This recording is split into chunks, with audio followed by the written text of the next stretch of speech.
Dalam Bapa dan Putra dan Roh Kudus. Amin.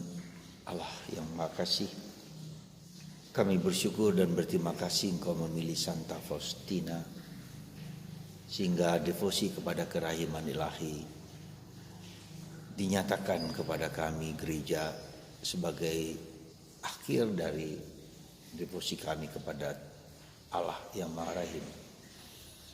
Kami bersyukur dan berterima kasih lewat Santa Faustina yang hari ini dirayakan peringatannya, dan Santo Yohanes Paulus II yang mensahkan devosi ini.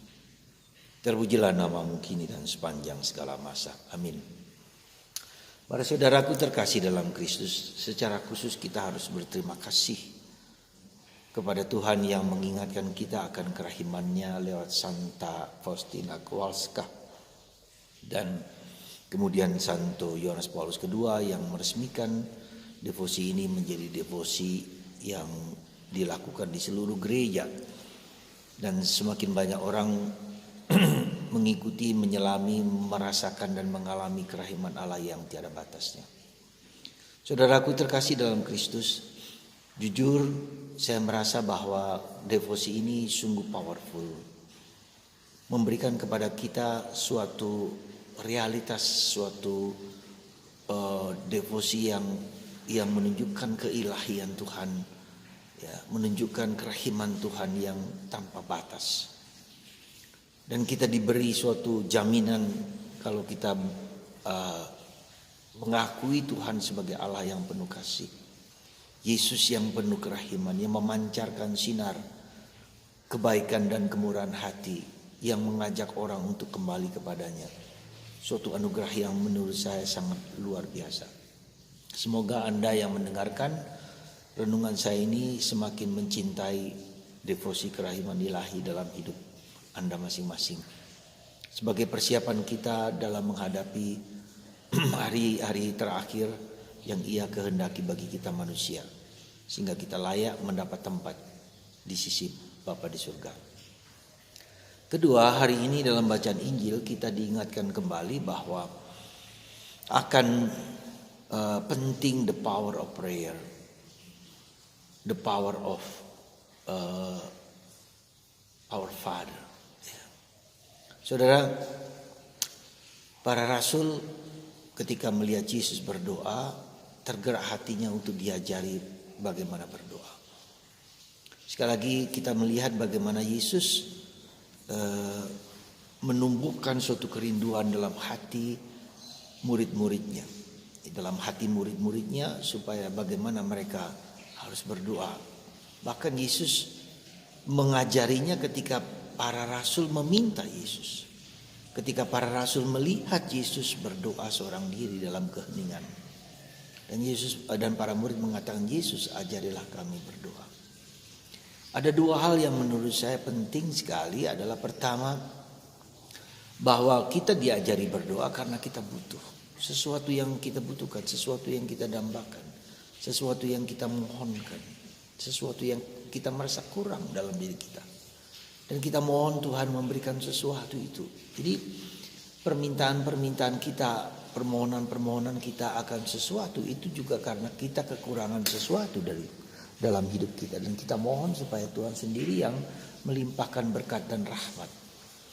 Ya, dan itu juga kita lihat karena kebutuhan kita, dan juga karena memang itulah yang sungguh dibutuhkan dari kita. Kita melihat beberapa kali Yesus seorang diri, ya, berdoa seorang diri, dan mau menunjukkan kepada para rasul bahwa mereka juga harus berdoa. Ya. Jadi itu yang menurut saya penting kita sadari ketika kita merasa kekurangan, ketika kita merasa ketidakberdayaan. Disitulah kita mohon, Tuhan ajari kami berdoa, Tuhan ajari kami melakukan apa yang baik bagi umat manusia. Ya.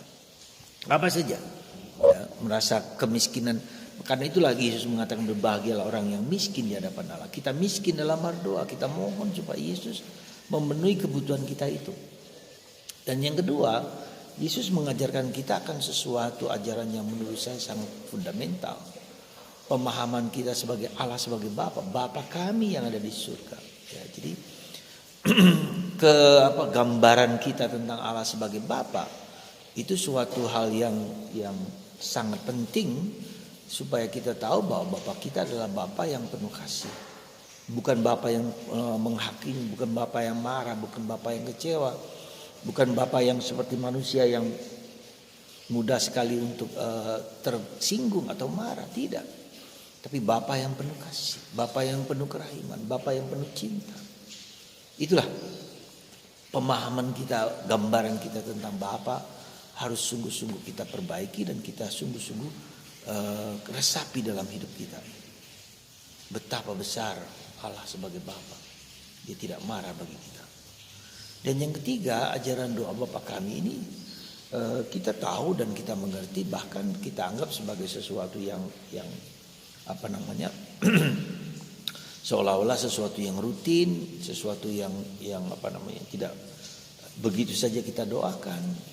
Bolehlah kita menyadari akan doa Bapa kami. Kita doakan pelan-pelan. Dan kita doakan berulang kali, bahkan bisa ratusan kali. Ya.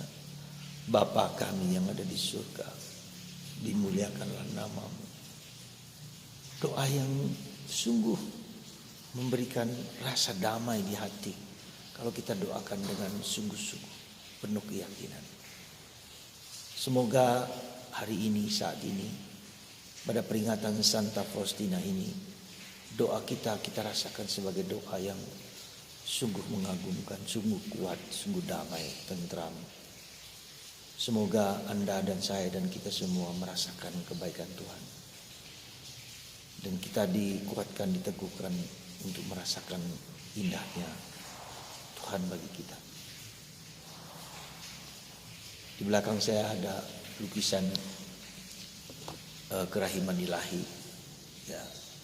Dan semoga gambar kerahiman ilahi yang diminta oleh Santa Faustina untuk disebarluaskan semakin diminati, dirasakan oleh umat beriman.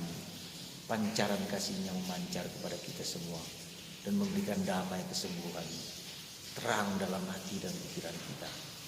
Terang hati Yesus itulah yang mencerahkan pikiran kita yang seringkali bumpet, seringkali gelap. Dan itulah yang dibutuhkan di zaman ini, terang yang mengalahkan si pura-pura terang, si Lucifer, Lucifer yang terangnya terang yang membawa kejahatan. Tapi terang Kristus adalah terang yang membawa keselamatan. Semoga Anda dan saya dan kita semua mendapatkan terang Kristus hari ini, saat ini juga. Sehingga pikiran kita semua dicerahkan dan dibuang kegelapan-kegelapan dalam hati, pikiran. Dan kita memiliki energi positif, memiliki energi kebaikan, memiliki energi keindahan, kebenaran, dan kejujuran. Di tengah dunia yang penuh hoaks, penuh kegelapan ini.